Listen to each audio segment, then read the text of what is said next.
Live mula sa GMA Network Center, 20 taon nang nakatutok. 24 oras.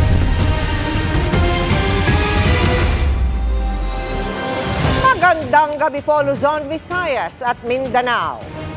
Nadagdagan pa ang mga nagkansela ng face-to-face classes sa bansa, bagamat nabawasan ang mga lugar na pumalo sa danger level ang heat index o damang init. Ang pinakamataas na heat index kanina naramdaman sa Giwan, Eastern Samar na pumalo sa 46 degrees Celsius. Bukod sa module, online o blended learning sa mga klase, kanya-kanyang diskarte na rin ang ilang lokal na pamahalaan. At yan po ang tinutukan ni Bernadette Reyes. Dinatnan kung sarado ang mga paaralang ito sa Quezon City. Tuloy ang klase pero hindi muna face-to-face, kundi kanya-kanyang aral munang estudyante sa kani-kanilang bahay. Maaaring sa pamamagitan ng modulo online o blended learning. Kahapon kasi nag-abiso ng lokal na pamahalaan sa mga public daycare at public elementary at high school sa Quezon City upang maiwasan ang pagkaklase habang nakapanggigitata ang init. Ganito rin daw sa ilang lugar sa bansa. Pinauubaya naman sa mga pribadong paaralan ng pagpapasya. Mas okay daw yan sa grade 9 student na naiinitan daw kung sa paaralan ng klase. Mas madali po kasi po hindi po masyado mainit kasi po malapit lang po yung electric fan. Tapos nakakainom na po ng tubig kasi malapit lang din po yung ref. Sa ngayon po mas okay po na mag-online po muna kasi at least dito pag nasa bahay, may nakatutok sa kanya ng electric fan, tapos nakikita po namin siya na okay ang kalagayan niya. Pwede ring dumiskarte ang mga LGU, tulad sa Muntinlupa kung saan City Hall ang nagpasyang paikliin ang klase sa public elementary at high schools hanggang alas 10 na umaga. Wala na silang klase sa hapon pero pwede magpa-blended learning ang school division office. Blended learning na rin muna sa public schools sa Caloocan maliban sa grade 6 na may pagsusulit sa National Achievement Test. Sabi ng DepEd, walang iisang patakaran sa buong bansa. Depende talaga sa school division's head o lokal na pamahalaan. Iba-iba po ang sitwasyon sa bawat lugar sa ating bansa. Pwedeng mainit sa Luzon, hindi ganun kainit sa Visayas. Ang LGU naman po, meron din silang authority. It is well within their powers para magsuspindi ng classes. Pero sa pangkalahatan, pwedeng ituloy ang klase nang hindi pumapasok sa paaralan. Ang sinususpindi lang po natin ay in-person classes. Yung mga alternative modes such as online learning, pwede rin yung mga modular learning. Yan po yung ginagawa natin sa ngayon. Pag napakainit po ng panahon, mahalaga yan dahil ayon sa survey ng Alliance of Concerned Teachers NCR Union, 7 sa kada 10 guro ang nagsabing unbearable o hindi na matiis ang init. Halos 9 naman sa kada 10 guro ang nagsabing naapektuhan ng sobrang init ang focus ng mga mag-aaral. Payo naman ng Department of Health, mas magandang maduwang, hindi masyadong nagsisikipan, may bintana, kaya naman ang ventilador, may iba pa nga, may air condition. At yung mga bata ay nakakainom kagad ng tubig. May sapat na tubig doon para hindi sila na-dehydrate. Para sa GMA Integrated News, Bernadette Reyes, nakatutok 24 oras. Narito naman po ang iba pang LGU na nag-anunsyo ng suspensyon ng face-to-face classes para bukas at sa mga susunod pang araw. Dahil sa matinding init hanggang April 5, walang in-person classes sa General Santos City. Ipatutupad naman yan hanggang April 15 sa Sultan Kudarat. Sa South Cotabato, mga panghapon na klase po ang kanselado sa mga bayan ng Polomolok at Tantangan. Patuloy na tumutok para sa iba pang lugar sa bansa na nagkansela ng klase. Isinailalim na po sa state of calamity ang mga bayan ng Boac at Buenavista sa Marinduque dahil sa kaso ng rabies sa mga hayop. May paalala po ang Department of Agriculture sa mga dapat gawin, lalo sa mga kinakaing karne. At yan po ang tinutukan ni Tina Panganiban Perez. Dahil sa kaso ng rabies, kabilang sa mga bakat baboy, 2 bayan sa Marinduque ang nasa state of calamity, ang Boac at Buenavista. Bago nito ay nagpa-animal disease investigation muna ang provincial veterinarian matapos may nasawing teenager sa rabies noong 2023. At mula noon, lumabas na halos 70 na ang reported rabies cases sa mga hayop doon, partikular sa mga aso. Mahigit 40 naman ang positibo sa lab test. Considering the number of human deaths at saka itong number of animal tested positive for rabies, nasa outbreak po. Paglilinaw pa ng Agriculture Department, hindi mga baka o baboy ang kailangang pabakunahan, kundi ang mga aso o pusa na posibleng maging source ng kanilang rabies. You need a rabid dog or a cat to transfer the virus. And by biting the other animal, you transfer it. So, yes, ang gagaling lahat sa aso at pusa. Sa Marinduque, nagpa-mass vaccination na sa mga aso at pusa. Doon kasi, hindi lang ang mga tao ang kinagat ng mga aso may rabies, kundi mga baka, baboy at pati isang Philippine brown deer.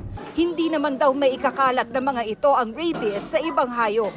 Siya lang may impact. Kaya lang, unfortunately, ang wildlife sanctuary namin walang bakod. Kaya ang bottom line pa rin nito is a stray dog po pwedeng magkaroon ng incursion doon sa aming mga wildlife sanctuary at mag-inflict ng damage sa aming mga wildlife.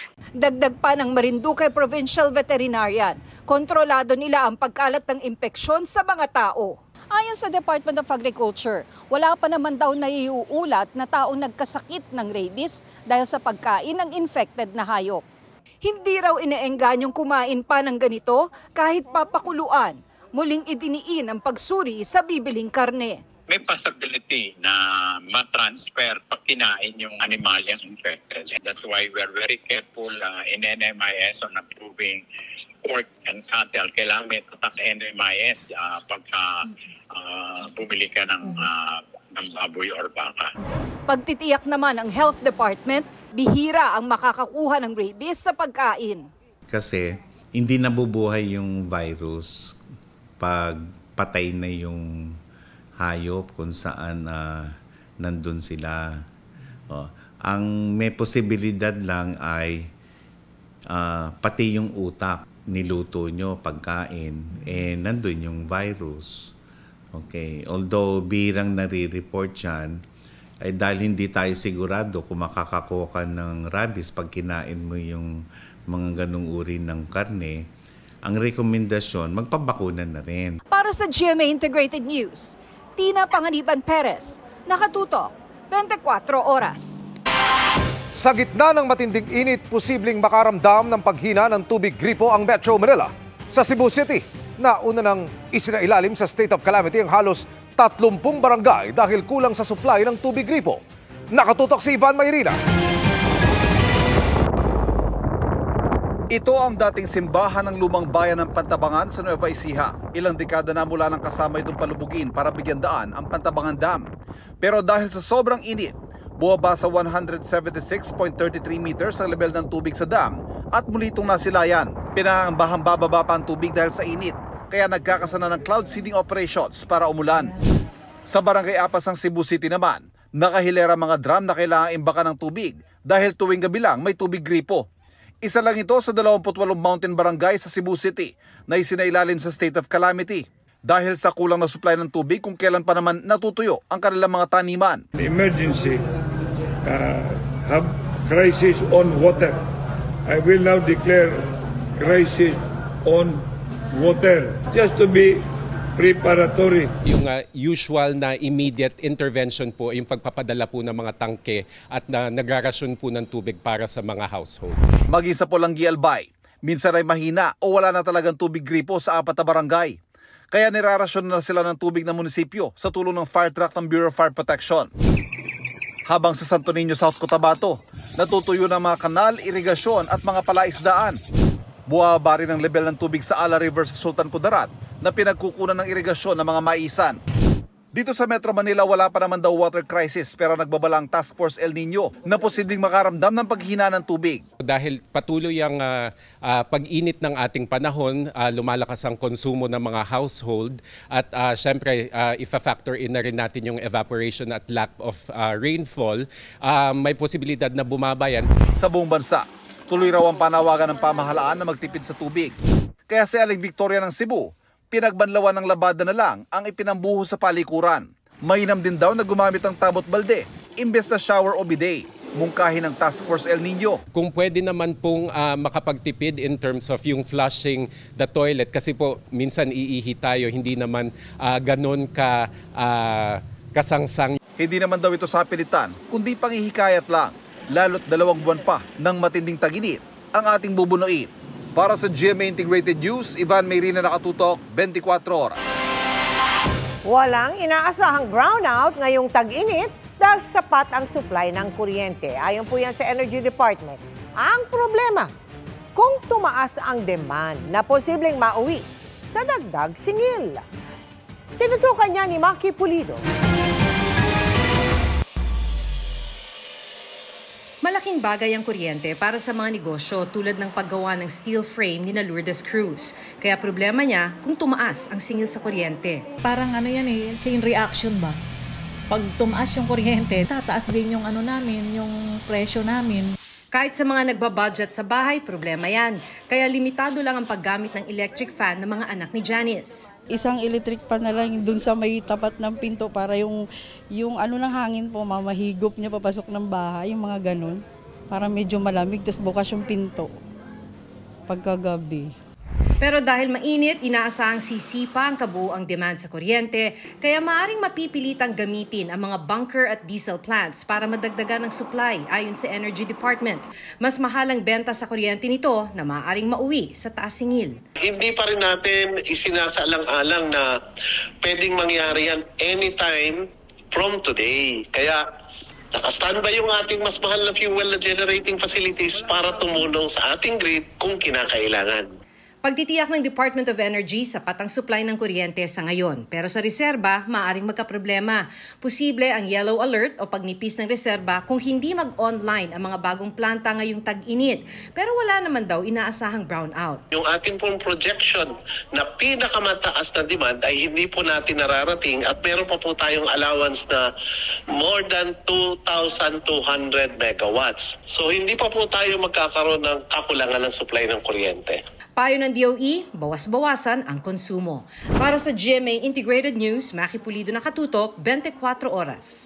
Pasintabi po sa mga naghahaponan, isa pang problema lalo pag tag-init, ang mga kuto. Ang dapat gawin para iwas hawaan. Alamin natin sa pagtutok ni Mark Salazar. Gigil sa pagsusuyod si Nanay Rowena sa buhok ng anak para matanggal ang mga kuto. Lagi nga po kami nag-aaway niya kasi ayaw nga po magpakuto yan eh. Lagi po yan nagkupitan. Buti nga ngayon hindi nag-aano. Maliit lang ang kanilang bahay kaya kadalasan hawa-hawa na raw sila. Pati siya damay kahit regular naman daw ang kanyang ligo. Katabi ko po yung mga anak ko. Nagkakaroon pa din? Opo, pero lang po, bilang lang. Hindi naman tulad nito, marami. Sabi ng Department of Health, wala sa ligo ang hawaan ng kuto, kundi nasa hiraman ng gamit. Dahil sa nakatabi mo, naghihiraman kayo ng suklay, sombrero, ano mang nilalagay sa ulo na ginagamit ng iba, ay maaring mailipat yung kuto. Yung pundan ng unan, so inigan yun. So maaring mahawa yung iba. Kaya ang batang ito sa Lawag, Ilocos Norte, binawalan na daw munang makihalubilo sa iba para hindi makapanghawa. Siyempre, naglalaro yun sa mainit. Pumupunta pa doon, dumadayo doon sa itaas. Kaya nga pinutol mi ang buhok niyan Kaya maraming kuto. Pinababa mi. Bakit nga ba tag-init ang panahon ng kuto? Sabi ng DOH, gustong-gusto ng kutong tumira at pangitlugan ang mainit na buhok at pawisang anit. Gustong-gusto rin daw ng kuto ang mga ganitong summer bonding na mga bata para maghawaan. Kaya nga ayon sa Research Institute for Tropical Medicine, 3 to 12 years old na mga bata ang karaniwang may kuto infestation. Paglilinaw naman ng Center for Disease Control ng Amerika, hindi nagdadala ng anumang sakit ang kuto, kaya hindi itinuturing na public health hazard. Hindi rin nakukuha sa mga pets gaya ng aso at pusa ang kuto ng tao. Meron namang gamot para sa kuto na pwedeng itanong sa dermatologist, bukod sa pirmihang paglalaban ng mga damit, beddings at tuwalya para walang malugaran ang kuto. Para sa GMA Integrated News, Mark Salazar, nakatutok 24 oras. Sinuspindi ng DNR ang lahat ng aplikasyon ng Environmental Compliance Certificate o ECC sa lahat ng regional level. Sa ilalim po ng memorandum na inilabas ni Secretary Maria Antonia Yulo Loizaga, lahat ng nakabinbin o isusumite pa lang na ECC application ay kailangang dumaan at isumite sa Environmental Management Bureau o EMB Central Office. Ito raw ang magre-review at mag-approve ng lahat ng proyekto sa ilalim ng protected areas. Pero bago aprubahan ng EMB Central Office, kailangan daw munang makakuha ng clearance mula sa Biodiversity Management Bureau o BMB. Ang lahat naman ng environmentally critical projects kailangan makakuha ng clearance mula sa kalihim o kanyang authorized representative. No cellphone while on duty. Ang mahigpit na ipatutupad sa mga pulis ng bagong PNP chief. Pagdating naman sa operasyon kontra droga, hindi raw paramihan ang huli. Ang mga detalye at iba pang bagong patakaran sa pulisya sa pagtutok ni Marisol Abduraman. We go for 100% drug-free community po. Kasabay ng paglatag sa misyong yan, binigyang diin ni Philippine National Police Chief General Romel Marbil sa una niyang command conference na hindi na kailangan magdeklara ng all-out war kontra droga. Paliwanag niya, lahat po kami, all-out kami against drug. Wala naman po kailangan na ipupuna all-out war. Yun na po yung trabaho namin. Mawala yung drugs Hindi tulad nung mga nakaraan. Sa pagkakataong ito raw, hindi na paramihan ng huli sa kanilang mga operasyon kontra droga. Mas maraming drugs sa'yo, then we expect from you na ito magganito karami ang huhulihin mo. Kung 10 kilo, di 10 kilo hulihin mo, hindi yung paramihan kami ng huli. binigyan din ni Marbil ang kahalaga ng police service. Nararamdaman niya dapat ng tao ang presensya at serbisyo ng pulisya. Dapat no cellphone while on duty, maliban kung para sa tungkulin ang pagsiselfone. Di kasama dyan ang panuno ng video at pag-scroll sa social media pages. We need patrols. Pagka nahuli ka namin ng cellphone, there will be no forgiveness. Very strict kami dyan. Gusto namin duty-duty. Pag-patrol-patrol. Pero ayaw rin daw ng bagong PNP chief ang one-strike policy o yung pagsibak agad sa isang pagkakamali lang. Pero hindi na namin kayo i-striken. Kung hindi kayo capable, then we will remove you. Wala rin daw reshuffle na mangyayari sa kanilang hanay, pero kailangan pagbutihin ng mga commander ang kanilang trabaho. At alinsunod sa utos ng Pangulo, tututukan rin daw ni Marbil ang problema sa cybercrime. Para sa GMA Integrated News, Marisol Abduraman, nakatuto 24 oras. Sa gitna ng mga pangamba dahil sa pertussis, siniguro ng Health Department na kontrolado ang mga kaso nito. At kahit nagkaproblema ng supply ng bakuna sa mundo, may stock daw ang Pilipinas. Kaya dapat magpaturok na lalo ang mga bata. Nakatutok si Oscar Oida. Sa pinakauling datos ng Department of Health, umabot na sa 568 ang kaso ng pertussis sa bansa. 40 rito ang naitalang nasawi. Pero sabi ngayon ng DOH, kontrolado na ang mga kaso ng pertussis. Parang nagpa-plateau siya, pero we're closely monitoring. Luckily, meron tayong bakuna para dito. So very important, walang dapat ikatakot dito sa sakit na pertussis. Matagal na ang sakit at matagal na ring may bakuna kontra rito. Pero kulang ang supply sa buong mundo ngayon, kaya sunod-sunod ang outbreak. May pambili naman tayo, kaya lang binibili natin yan sa UNICEF. May pagdaigdigan ng shortage. Pero may stock pa ang Pilipinas, kaya tuloy-tuloy ang catch-up vaccination na sana raw ay samantalahin ng publiko. Catch-up ang tawag dahil maraming di nakapagpabakuna kontra pertussis sa kasagsagan ng COVID pandemic. Sa Pilipinas, sa parehong panahon, 1 milyong mga bata ang hindi nakakuha kahit isang bakuna. May ilan nag-agam-agam pa sa bakuna at medyo nalagay sa alanganin yung vaccine confidence. Kung tamaan naman ng pertussis, may gamot dito pero dapat ma-detect ng maaga. Sa mga baby, sipon lang yan nag-uumpisa. Siguro may sinat. Tapos dahil hindi sila umuubo, yun ay susuka sila. Tapos, obserbahan yung taas-baba ng dibdib. Kasi makikita nyo na hirap silang huminga, kalaunan, tapos baka tumigil sa paghinga, mangingitim yung bibig. Posible itong mauwi sa bronchopneumonia na maaring ikamatay. Para sa GMA Integrated News, Oscar Oida, nakatutok, 24 oras.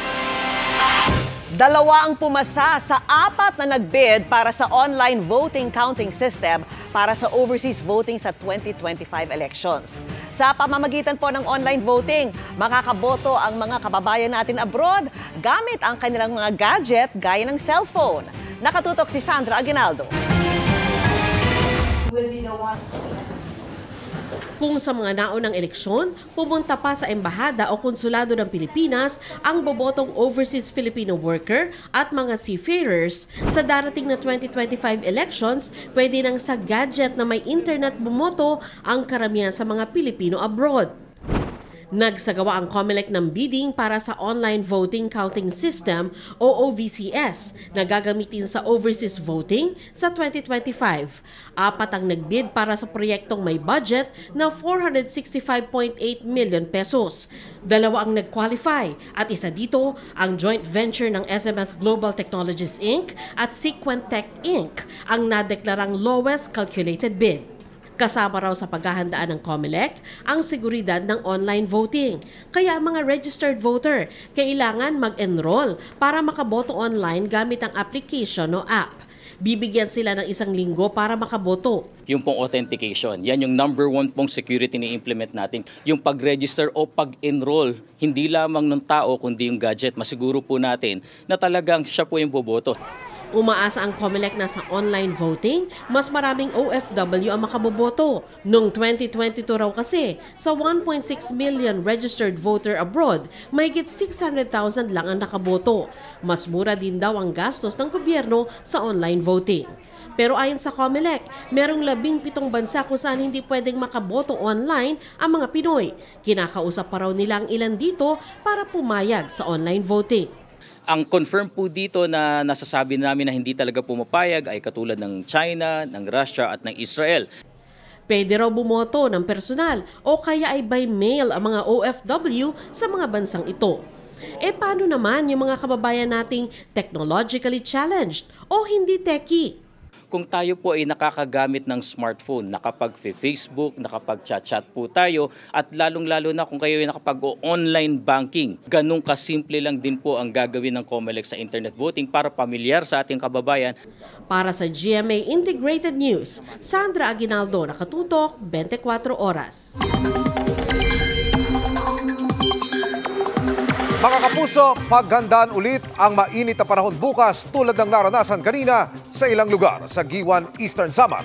Naitala ang 46 degrees Celsius. Sinundan niya ng 42 degrees Celsius sa Katarman, Northern Samar at General Santos City.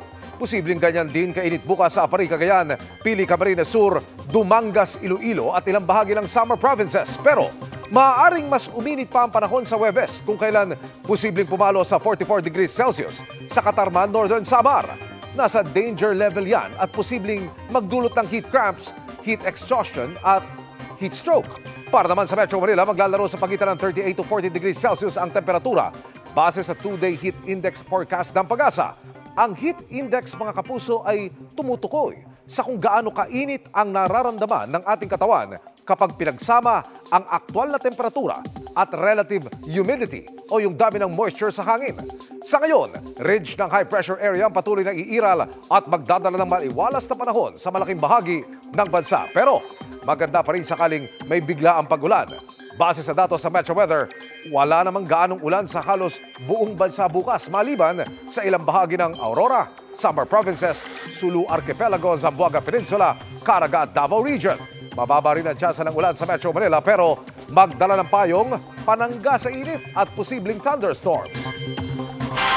Hindi lang mga tao kundi pati mga hayop apektado ng matinding init ng panahon. Sa isang poultry farm sa General Santos City, mahigit 100 manok na ang naitalang nasawi nitong Marso dahil sa matinding init. May mga araw-araw na mahigit sa 10 manok o sisiw ang namamatay. May mga ginagawa naman daw na hakbang ang mga may-ari ng poultry farm para maibsan ang init sa mga manok. Kanya-kanyang paliwanag ang mga pinuna dahil sa pagparada ng mga sasakyan sa lugar na bawal sa Makati at Maynila. Pero ang paninita tila nalilimita umano ng Unified Ticketing System. Nakatutok si Mariz Umali. Malinaw ang isinasaad ng karatulang ito. Bawal pumarada anumang oras, kundi ituto ang sasakyan. Pero kahit saang lane ka man bumaling, may mga nakaparada pa rin na tila walang paki. Ang mga jeep nga raw na ito, iniwan ng may-ari ng magbakasyon itong Semana Santa. Ang iba naman, gumilid lang daw ng saglit. Merienda lang sana. Apo. Saglit lang naman po. Gumaya lang ma'am kasi marami naman nakapark. Na-flat po. Nagpa-vulcanize po ng gulong. Sumabay na din po kumain. Pati mga tindahan dito na rin ipinwesto sa kalsada o di kaya sa pedestrian area. Kahit madalas daw silang sinisita. Sinisita naman po. Wala pong pagkakitaan sa ibang lugar. Ang resulta, bumabagal ng husto ang daloy ng trapiko. Maya't maya naman daw ang pag-iikot doon ng mga bantay bayan ng Barangay Magallanes. Pero limitado lang din daw ang kanilang magagawa. Sinisita po namin yon. Kasi number one, hindi po talaga dapat sila pumarada doon. Sa ngayon po, wala po kami pinanghahawakan na ordinance violation receipts. Dahil nagkaroon ng unified ticketing system, parang cat and mouse. Pasado alas 3 ng hapon, oras ng labasan ng mga estudyante sa isang eskwelahan dito sa may Chino Rosas Extension. Kaya naman kung makikita po ninyo, pila-pila na rin ang mga sasakyang magsusundo sa mga bata. Pero sa nakikita po natin, imbes na tuloy-tuloy sila makapasok sa eskwelahan, ang nangyayari po, natetenga muna sila rito sa isang lane ng kalsada. Kaya imbes na 2 lane ang magamit ng mga motorista, isa na lang po ang umuusad. Tapos pagbaling nyo pa sa tapat, meron pang mga nakaparada kahit bawal naman. Nanghingan ko ng pahayag ang isa sa mga eskwelahan kung saan mas mabigat ang traffic. Kasi po, puno po ma'am eh. Pagka pumapasok na po kasi yung pick up po namin. Nag-pick up na po ma'am. Nakikipag-ugnayan na raw sa MMDA ang Barangay Magallanes. Given yung namin ma'am, yung resources namin, limited po yung personnel namin. So, hindi namin kaya 24 hours na nandun. Hinihikayat ng MMDA ang mga traffic bureau ng mga lungsod na magsumite na ng pangalan ng kanilang mga enforcer para ma-deputize sila. Pero pagdating daw sa barangay, kasi there's no protocol yet as regard to deputizing them na pwede sila mag-issue ng paniket. But then again, on our part of the Metropolitan Manila Development Authority, constantly ino-operate natin yung area na yan. With the cooperation also with the local PNP, sila rin naman, they're doing their part, no, na naninita sila. And also, they do issue mga violation tickets. Marami naman ang natiketa ng MMDA na iligal na nakaparada sa bangketa ng Mel Lopez Boulevard sa isinagawa nilang clearing operation kaninang umaga sa Maynila. Ang mag-asawang ito pilit na pinipigilan ng MMDA na kunin ang kanilang tricycle dahil ito raw ang kanilang ikinabubuhay. Hinarangan pa nila ang tow truck para di ito makaalis. Pero tino pa rin ng MMDA ang kanilang tricycle. Paliwanag ng MMDA, everyone needs to make a living. But lagi natin pinapaalalahanan din na ang paghahanap buhay dapat po yan ilagay sa tamang paraan at lalong-lalo po sa tamang lugar. Para sa GMA Integrated News, Mariz Umali, nakatutok, 24 oras. Bagong laya, bagong pag-asa ang hatid ng proyekto para sa mga bagong layang Persons Deprived of Liberty o PDL. Yan ang inilunsad na Project Kariton ng Bagong Buhay at Pag-asa at Padyak para sa pagbabago ng misyong magbigay ng kabuhayan ng ilang laya ng Manila City Jail sa pamagitan niya ng mga food cart at sariling pwesto kung saan pwede silang mag-umpisa ng bagong negosyo. Meron ding mga ipinamahaging bisikleta para sa gustong mag-deliver ng mga pandesal. 3 bagong laya ang binigyan ng food cart kanina. Papunta ng Canada ang sparkle couple na sina Rudo Madrid at Bianca Umali para sa kanilang show roon. Bago bumiyahe, shinare muna nila ang ilang dapat abangan sa kanilang action-packed series. Makichika kay Nelson Canlas. Bago bumiyahe pa Canada, nag-quick workout muna ang real-life couple na sina Ruru Madrid at Bianca Umali. Isa raw ito sa kanilang preparation para sa kanilang Sparkle Goes to Canada show on April 5 sa Calgary at April 7 sa Toronto. kasama ng dalawa sina Sparkle GMA Artist Center Vice President Joy Marcelo at si kapuso comedian Bubay. Nasa Canada na ngayon ang iba pang love teams na Julie Ver at Barda na kahapon pa bumiyahe. Ilang araw din silang nag-rehearse at nakita namin sobrang okay naman yung gagawin nila. First time. Yun yung novelty siguro na ngayon lang sila magsasama-sama. Yun yung dapat abangan. Guys, yung aming mga rehearsals na nakikita nyo, nako, mas bobonggahan pa namin pag nakita nyo na kami ng personal. Bukod sa Sparkle Tour, nagkwento rin ng ilang exciting updates sa taping ng Encantadia Chronicles Sangre si Bianca. Sangre is doing so good that we cannot wait na finally makita ng mga tao yung literal na dugot pawis naming lahat. Gigil is real naman para sa karakter na ginagampanan ni Ruru sa Kapuso series, The Black Rider. Hindi pa nga raw tapos ang matinding laban sa Isla Alacdan at ang dapat abangan, sino ang mananalo sa sagupaan nina Elias at Edgardo. Yes, actually ang dami pong mga bagong plot twist na inihanda ang Black Rider para po sa ating mga manonood. At hindi lang po yun, katulad na lagi kong sinasabi, parang hindi tayo nagsisettle sa okay na yan, maganda yung takbo. Gusto nating i-improve pa. Nelson Canlas, updated sa Showbiz Happenings. Samantala, binaligtad ng Court of Appeals ang pag-dismiss ng Ombudsman kay Manila International Airport Authority General Manager Cesar Chong at Assistant General Manager Irene Montalvo. Sa 13 pahinang desisyon, sinabi ng CA na kulang sa merito ang desisyon ng Ombudsman na nagsagawa ng independent examination. Kasunod ito ng reklamong pag-abuso umano sa kapangyarihan nang i-reassign ni Chong ang halos 300 tauhan ng MIAA noong 2022. Sabi pa ng CA, kulang sa basehan at ebidensya ang naging hatol. August 2023 nang masuspinde ang dalawa.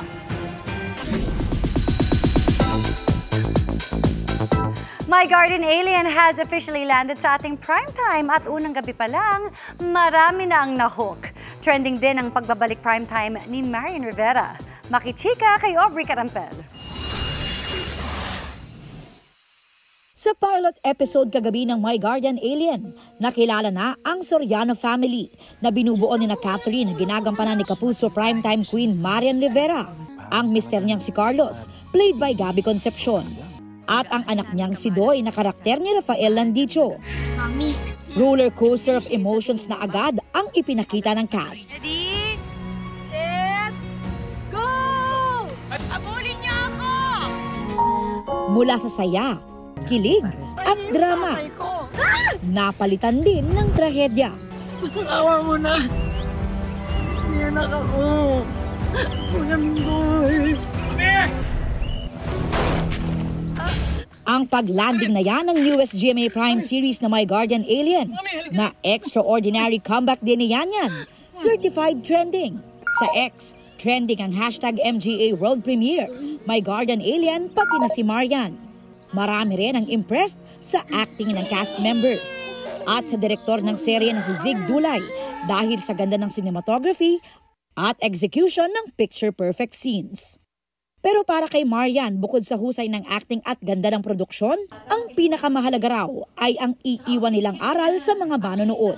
Ano bang offer namin dito para sa tao, para malaman nila, ano ba ang kahulugan ng totoong buhay? Ano ba para sa iyo ang buhay? Pagmamahal ba yan? Pagmamalasakit sa kapwa mo o sarili mo lang iisipin mo? Agaw pansin din ang acting ni Max Collins bilang kontrabida na si Venus. Pero simula pa lang daw yan. At dapat abangan ang confrontation scenes nila ni Marian. But if you actually watch our scenes, parang may pagka-funny din yung mga away namin. So, yun yung ma-enjoy din ng mga bata to watch. It's something that is for the whole family. Really from Spain. Susan ka nga nang galing! May dance showdown rin daw sa show. Actually, nagulat ako na may sayaw ako. Alam kong may sayaw, pero hindi ko nakita na ganun katindi yung sayaw na gagawin ko. Kasi dalawang version yan. So, hindi ko na sasabihin ko ano yung mga version na yan. Pero, hintayin yung showdown namin ni Max. Sa episode mamayang gabi, magsisimula na ang investigasyon sa pagkamatay ni Catherine at kung paano nito maaapektuhan ang buhay ng kanyang mag-ama. Abangan yan mamaya sa My Guardian Alien pagkatapos ng Black Rider. Aubrey Carampel, updated sa Showbiz Happenings. Lalo pong may puso ang kwento at may kredibilidad ang impormasyon kung galing sa isa sa mga haligi ng GMA Integrated News na si Mel Tiangco. Ngayon, ipagpapatuloy ng ating kapusong totoo ang kanyang misyon para sa Pilipino sa kanyang muling pagpirma ng kontrata sa GMA Network. Nakatutok si JP Soriano.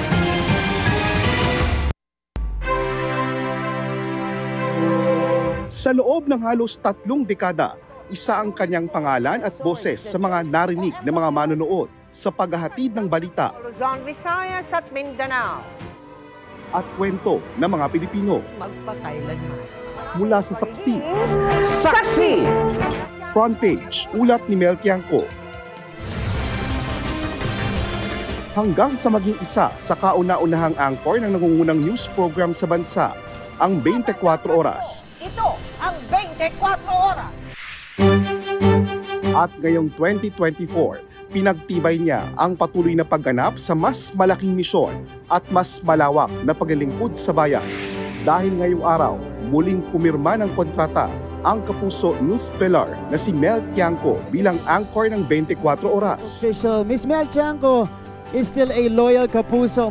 Pinangunahan niya ni GMA Chairman Atty. Felipe L. Gozon, President and CEO Gilberto R. Duavit Jr., Executive Vice President and Chief Financial Officer Felipe S. Yalong, at Senior Vice President for Integrated News, Regional TV, and Synergy Oliver Victor B. Amoroso. Si Mel, or Tita Mel, as she is fondly called by everybody here, in GMA and in GMA Kapuso Foundation, ay hindi lamang icon, kundi isang institusyon na. Sapagkat ang puso ni Mel ay talagang nasa tamang lugar at alam ng mga tao na hindi plastic ang kanyang desire to help, kung hindi tunay at totoo.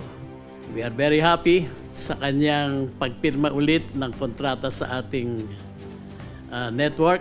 Maraming salamat for being who you are and for being what you've become. We continue to be inspired by you and continue to be motivated in knowing that we have the Mel Tiangco as a kapuso. I've been telling her this. She is the most credible broadcast journalist in the country.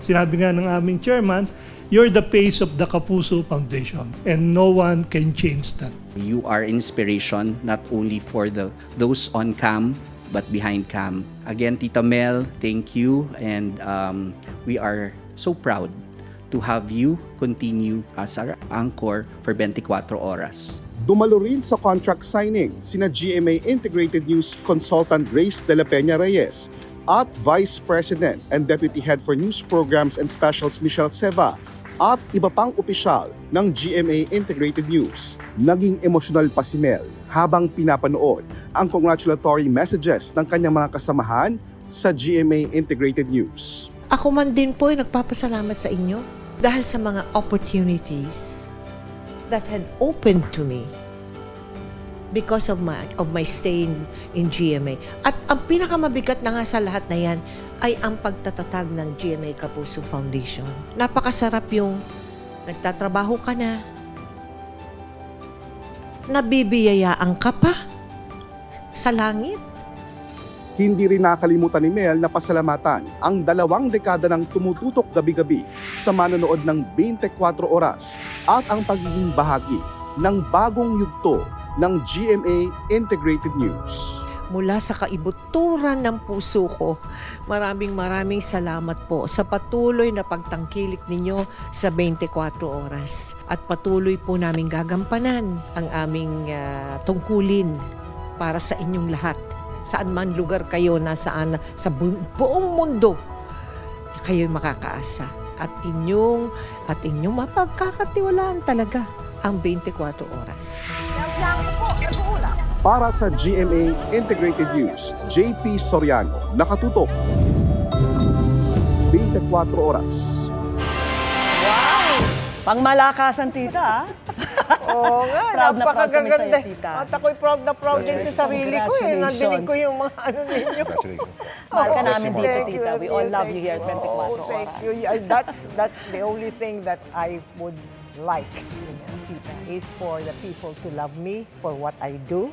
Diba? You have it, tita. Yes. Lahat tayo dito. Thank Diba, you. Iya? Ang gaganda ng mga messages ninyo sa totoo lang. Tita, from the heart yan. Nakakaiyak, oo nga. Hindi ko akalain. Lalo na ito, inagawan pa ako ng rolo. Hindi na natin kikwento yan. At syempre, sa inyong lahat, ang pasasalamat ko, wala pong katapusan. Mula po sa kaibuturan ng puso ko, maraming salamat sa inyo at sa GMA Network. Tuluyang ligaya, tita.